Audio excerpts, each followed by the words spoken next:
But I'll fast forward to what, the mid to late 2000s, you're asked to redo the Sharks logo.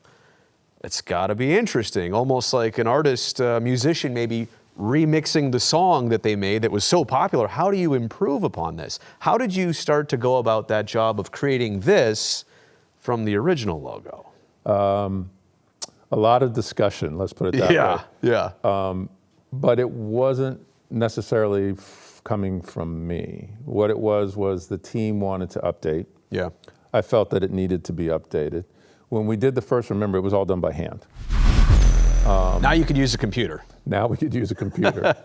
But the biggest thing was, and it was interesting how it worked out. So that first logo, if you compare the first from the second, the teeth, the lines on the stick, all that kind of stuff, here's how it worked out to our benefit. It made it very difficult to counterfeit.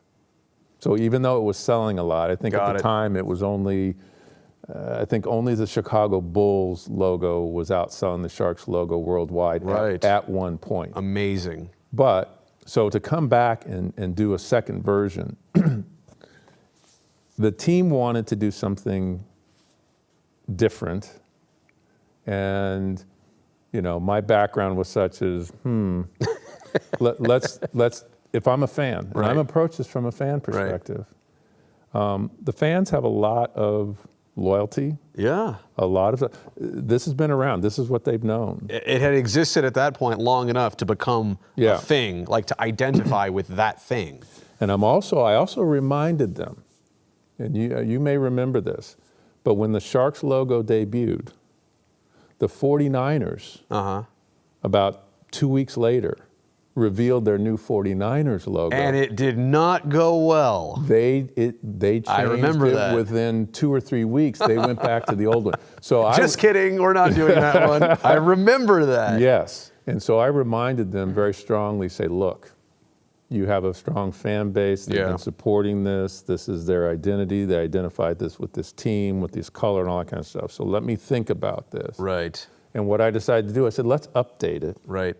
But let's be very, I'm not going to say conservative is the right word, but let's just take into account what they know. Right. And so what we wanted to do, or the thought was, let's take what we have and let's make it a little more 3D.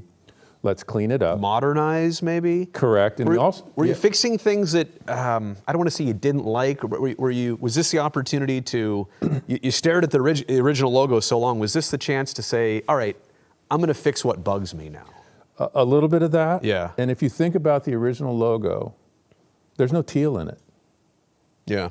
The original logo is black and white. Yeah, it's a lot of black and white, actually. It's all black and white. Yeah. The only thing that's teal in there is there's a line running around the triangle. And at this time, again, teal became strongly identified with the team. You got to put more teal in the logo. So the idea is, let's take this flat image, let's make it feel more 3D. Yeah.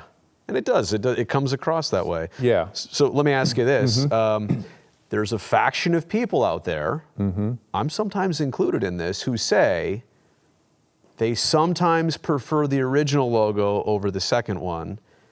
I've even said this before, that if I were, say, buried in a Sharks jersey, this is so morbid, I want the original logo on the crest. How do you feel about that? And I hope that's not an insult. Like this is great too, but it's like, what do you like? Do I like my right arm or my left arm more? That's an impossible thing, you know? The best way to sum this up is anything that we are going to do from a design perspective, you're never going to please everybody. Yeah. And so again, especially in social media and things, when the new logo comes out, right, you're going to have all these people who hate it and don't like it. And I don't read social media. I don't pay attention to it. I never have. Good for you. And I just don't. But that being said, the original logo, again, which one do I prefer? They both are representative of their time. Yeah. And so for me, they're fine. What we did with the update, for a lot of people, if you don't have the two side by side, they can't tell the difference. Yeah. It's close enough. I mean, if you put them side by side, but close enough. Yes. And so that was my point when we came back. And the other, to kind of get back to your initial question, The other thing the team wanted is you had never seen the whole shark. Yeah, that's true. And so one of the things that we had also did was we came back when we did the newer version. I also then came back with a whole shark, if you will. The one that's got a tail on it. And then we came out. That was his first year that they had the alternate black jerseys with the full shark on it.